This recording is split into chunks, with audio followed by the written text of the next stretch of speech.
G'day. Hi everyone and welcome to Parkside Live. We're glad that you could join us for our conversation around losing your way. Yes. Now, before we jump in tonight, we just want to share, we're running an alpha course, and so we'll be doing this in real life. Yeah. If you've got questions about life, questions like what, if any, is the meaning of life? Is God even good for the world? We're going to be hosting an open conversation over a meal, and it's open for anyone and everyone. And so if you're interested, you can just jump on our socials and you'll find pointers to an event, which you can, all the details are there. You can sign up, and we would love you to join us. So that'll be good. Now, having said that, I want to just share a bit of a story by way of introduction. In the Blue Mountains, just west of Sydney, there are quite a few canyons. And in Australia, a canyon is a deep, gully between two high points, and often they have water in them. And on one particular day, my brother and I had decided we were going to find this canyon and then float down the river, which would have been fun. And so we set off, we parked our car, left the car park behind and headed along a pretty clearly marked path. We had a map and we knew how to read a map and a compass, and we decided if we keep going, it's going to take us another couple of hours to get there. We're just going to go straight to where we know the river is. And so we turned off the clearly marked track, following our compass and our map. And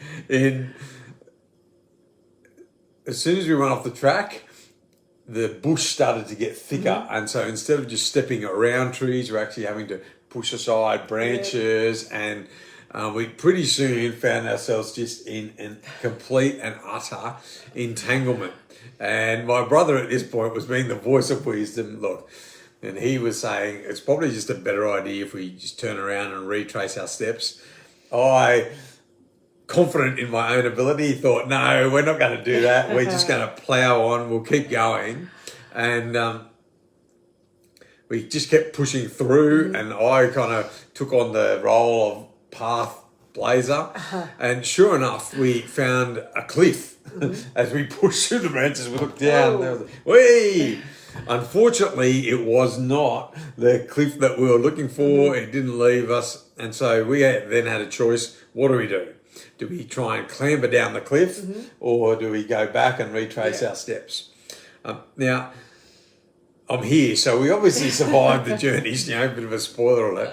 But there are often times in our lives when we can feel like we have lost our way. Now, sometimes it is a physical losing of the way.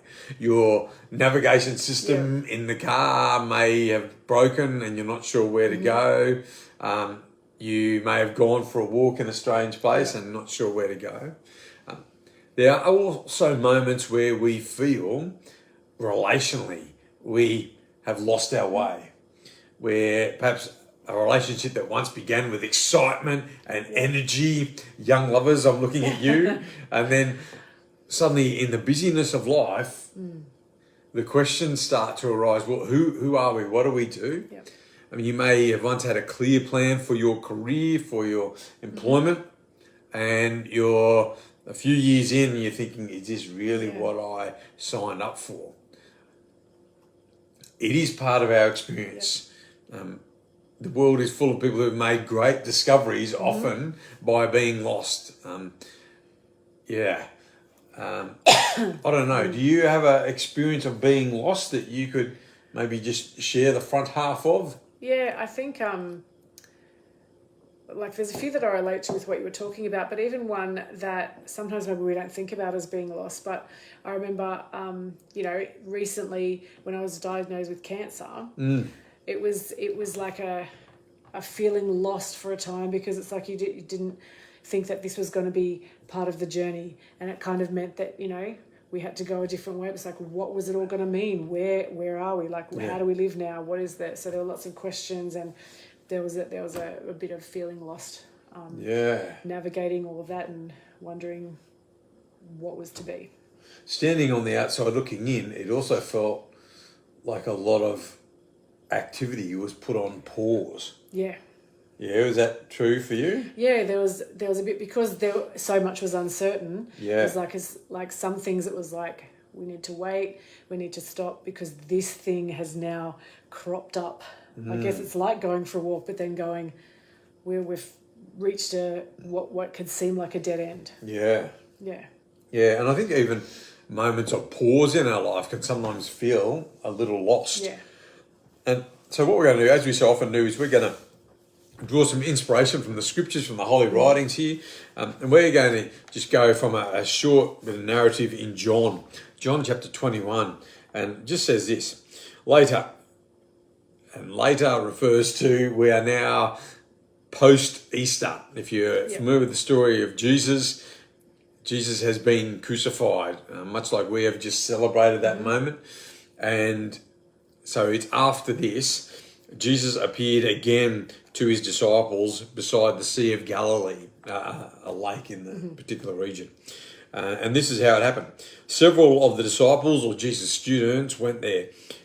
Simon Peter, Thomas, nicknamed the twin, or Didymus in the Greek, Nathanael from Cana in Galilee, the two sons of Zebedee, and two other disciples.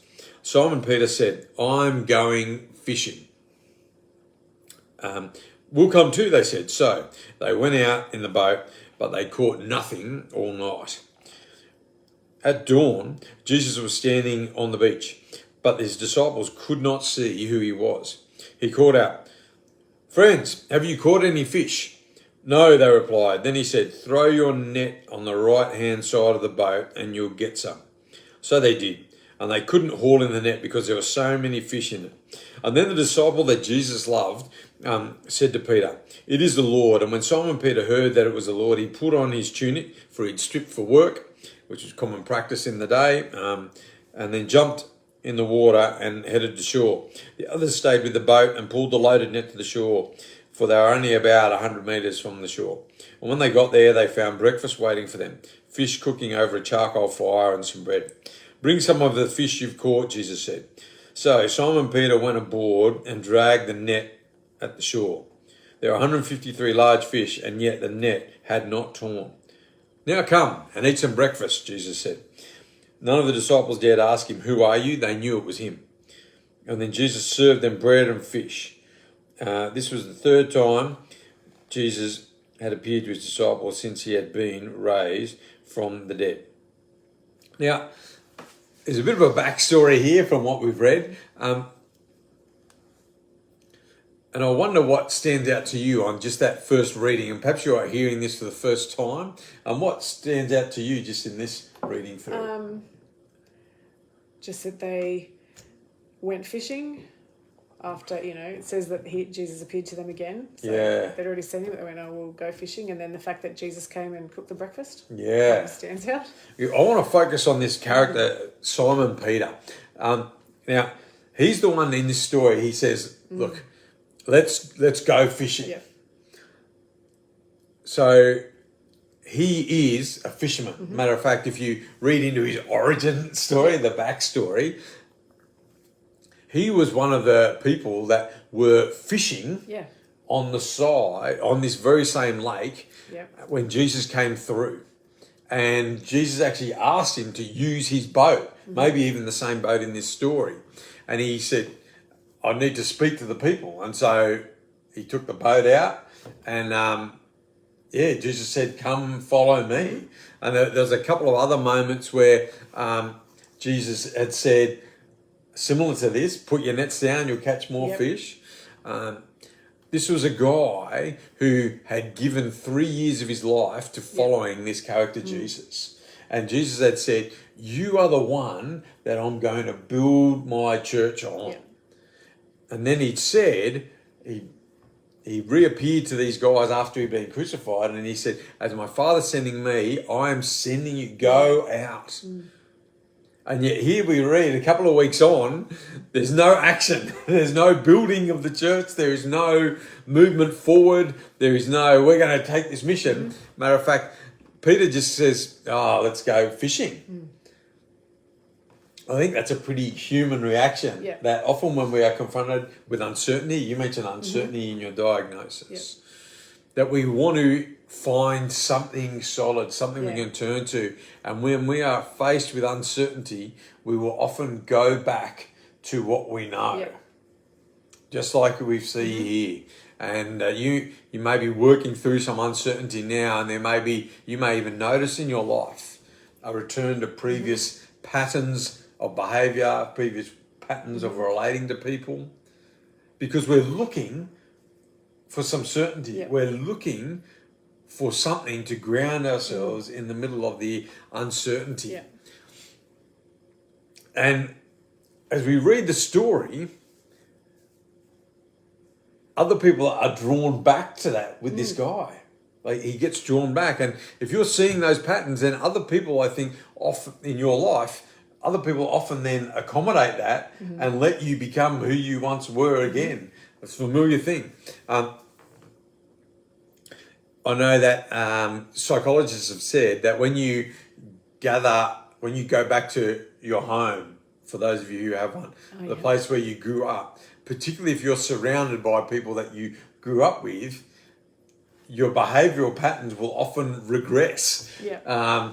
And maybe not get worse, but certainly back to the patterns of behaviour in our family. And I certainly realise that in our family is that there is a groove, and honestly, it can feel quite comfortable when I go back home to my dad's house. You can feel quite comfortable going, this is where I was funny. This is where I ruled the roost, being the oldest child, you know. Those patterns can come back. And we see that happening in our lives in the face of uncertainty. And yet, so Peter draws the rest of the crowd into his uncertainty. He's lost his way. And yet, here's this moment where when someone gets lost, my brother rightfully so expressed his frustration at me in our little exploration. And people can become frustrated, impatient. And yet, we see that in the middle of this uncertainty, who turns up? Jesus. Yeah, exactly. But I think the question is, how does he turn up in the middle of our uncertainty? Because what do you see here about the way that Jesus turned up? Well, that's the thing. He might have given them the mission to go, you know, I send you, it's like as you said. But he didn't go, what are you guys doing out fishing? You know, he just said, come, bring your fish, here's breakfast. He kind of looked after them again, didn't point fingers at them or, anything like that. Yeah. And as we navigate uncertainty, as we try and rediscover the way that we are meant to walk, we can often hear voices in our lives. Sometimes they are quite literal voices of people around us speaking. Sometimes they can be those thoughts that pop up. And like you said, some of those voices are harsh and scolding, and they try and move us to a place of guilt. And I want to just tell you that is not the voice of life, that is not the voice of love, and that is not the voice of Jesus, that there is no fear there, that there is no guilt there. And when you're trying to work out where to go, it's powerful to be able to say, I am not going to be a person who responds to fear. It is powerful to say, I am not going to operate out of guilt. And when we make that choice, I think there is something of who God is in us that responds. And I think when we're talking about guilt too, for some of us it's important to be able to differentiate between guilt and an invitation to be more. Sometimes we can be tempted to feel guilty, sometimes even rightfully, about things that we've done, mistakes we've made. But sometimes too, there is that voice, that same voice, that voice of love and life speaks into us and says, you can do more, that you can become more. And often that voice speaks into our lives at a moment like this of uncertainty, at a moment when we feel like we have reached our limit. And it is in that moment that we are invited to become something more. And I'm not talking about working yourself into the ground, but I'm talking about who you are as a person, expanding into the person that you have been invited to become. And we see that here, that these guys have said, we're stopped, we're just going fishing. And perhaps right now, as you're listening to this, you feel like you're in a bit of a gone fishing moment. And I want you to know that Jesus is stepping in, speaking to you in that voice of life, and that voice of love, and saying, I know the way. I am the way. Come with me. And I think that there's a beautiful picture here of breakfast, a hot cooked breakfast. To me, that's always going to be a beautiful thing, you know. Yeah.